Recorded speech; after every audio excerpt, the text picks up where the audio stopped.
سيداتي أنسات سادتي، صباح الخير على السادة المشاهدين. اليوم مولد النبوي الشريف، كل سنة وانتم طيبين. اليوم أجازة، ففي واحد حبيبي كده محمد بيجي ساعات بيتسلى كده عندي، بيعمل شوية شغل حلوين، بيلم الحلفة اهوت النهاردة. وإنسان جميل أوي أوي أوي، ولا بيبص أي حد بيديله أي حاجة، وعمره ما قال لحد اي حاجه ولا بص في الحسنه بتاعته. ما توريني وشك يا محمد كده يا حبيبي، عشان الناس تشوف شكلك كده. ايوه ماشي. انت تشوف شكلك كده، وريني وشك. ايوه كده، محمد اهو معانا اهوت، راجل بيشتغل. اي حد يقول اي حاجه. كمل يا محمد، كمل يا ابني. فبصراحه جالي النهارده اهو، كان اجازه من السله سوا مع بعضينا اهوت. وانسان جميل بيلم الحلف زي ما انتم شايفين اهوت اهو. بصب على الساده المشاهدين بيشوفوني من على اليوتيوب وعلى الفيس.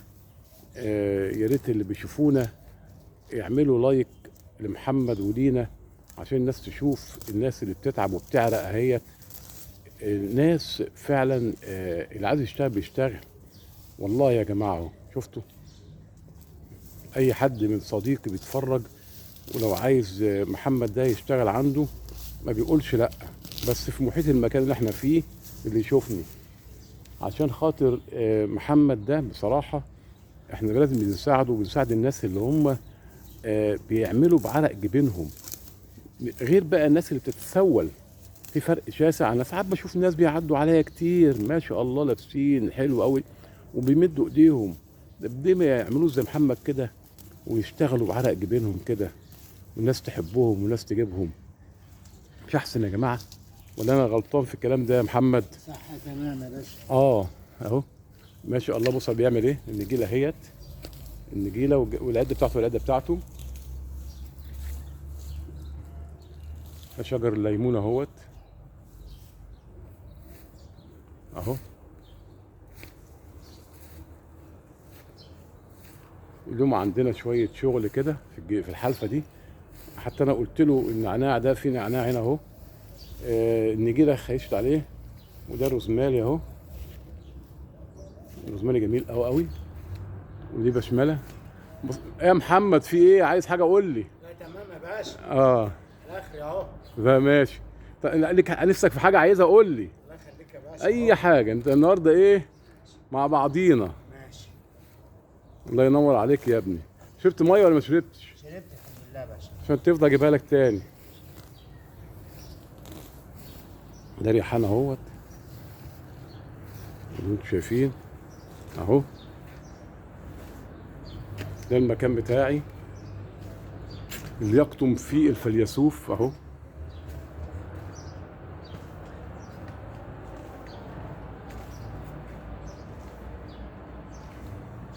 اليوم بقى شغال.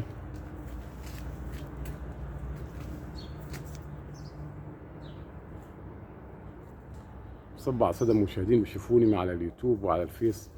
ادي الواحد النهارده عندي يوم عمل مع محمد، اللي هو الجناين الجميل دوت. ده بقى شغلي بقى ايه، الريف اللي انا بحب اعمله كده. بحب البس كده واطلع عشان بساعد معاه برضه. كمان شويه هشيل العفش معاه.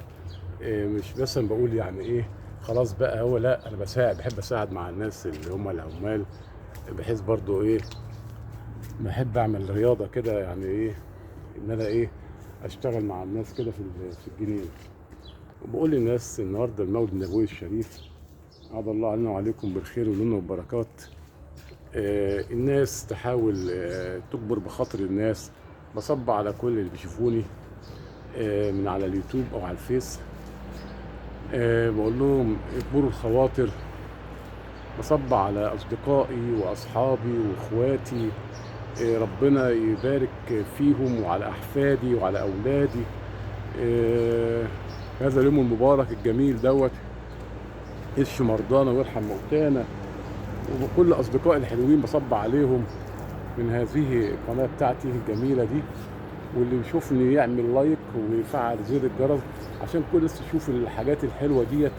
انا ما بعملش حاجات كده ولا كده، بعمل حاجات بحيث برضو وطلع لكم بلبس الطبيعي، لبس الشغل. يعني بشتغل مع الناس عشان الجو حر النهارده، الجو النهارده حر جامد قوي قوي. فلازم برضو ايه اقول لكم محمد بيشتغل اهو. حاولوا الناس تكبر بخاطر الناس النهارده. يعني احنا اتعودنا ان اليوم موسم، الناس بتبقى اللي بيذبح بطايه، اللي بيذبح فرخايه، الناس بتكبر بخاطر الناس اللي اتعودنا من ايام الله يرحمها امي كانت بتعمل الحاجات ديت. يعني المواسم ديت ما كانش بتفوتها بصراحه. المواسم اللي هي بتاعت مولد النبي صلى الله عليه وسلم. بصب على كل اصدقائي، كل الناس اللي بتشاهدني من على اليوتيوب وعلى الفيس اهو. اماكن جميله اهيت. حلفه الصراحه اللي هي كبرت قوي قوي الحلفه اهي. شجر التوت اهيت جميله اهيت برضو. الموز هناك اهو. محمد شغال اهو ما شاء الله عليه. الناس اللي تشاهدني تعمل لايك عشان يخلي الفيديو ينتشر، والناس تعمل لايك على الفيديو. وان شاء الله اقول لكم كل سنه وانتم طيبين. الناس اللي بتحتفل النهارده بمولد سيدنا النبي صلى الله عليه وسلم. محمد اهو شغال. محمد عايز تريح ريح على الجدول شويه، اقعد يا حبيبي شويه ريح. هروح اعمل لك مساحه دلوقتي من عند اللي هنا واجي لك. ربنا يعينك يا محمد يا امير. انت منين يا محمد؟ هنا من الجيزه يا باشا. احسن ناس يا محمد، ما جبتش راجل وحش يا محمد. ايوه كده، ما تاكلها بعرق جبينك احسن. ناس تحترمك وتحبك. اشرب بألف صحه وعافيه. هروح اعمل لك حالا دلوقتي يا ابني. الى اللقاء في حلقه تانيه مع هاشم اسماعيل. الى اللقاء.